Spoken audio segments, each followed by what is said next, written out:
first of all, the guy that you brought on stage to do piano. Oh yeah. I saw him at lunch yesterday, and that's all he talked about. I'm like, he walked around. Oh, did you see the show?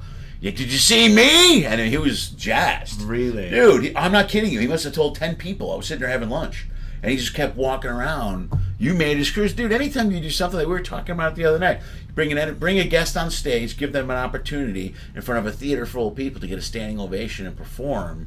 You made that guy's life, his cruise, and half the people in the room will never forget that moment ever. That's phenomenal. Yeah, that I tend to do that in my shows. It's something that I kind of developed over the years of I was an opening act to major like stadium shows. Right. And how many things can stand up playing the violin to what's about to come. Like if you're on with Lone Star or you're touring with like any major country act or pop act, Sixpence or whoever it happens to be. Right. And like one time the tour manager was like, hey, go out and warm up the crowd. And I'm thinking to myself, oh my gosh, I mean, what can I possibly do that's going to stand up to what's about to come? Yeah, right. So I started doing that.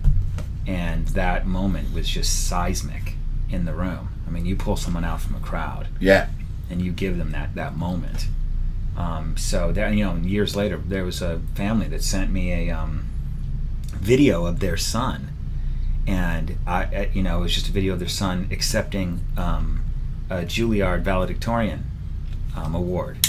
He was a cellist and he was valedictorian. Yeah. And he's giving this long speech, and at first I'm going like, why did they send me this? People brag about their kids all the time, and so I was just kind of watching it. And then about 3/4 of the way through, he said that he attributed his love of this instrument. He played it, but not the way that he did after. He came to my show, and he had that moment. Oh, no. Oh, that's phenomenal. Dude, Yeah. that's great, dude. Yeah. That's a good feeling. I know. So, usually I try to find little kids, but they're not on the ship,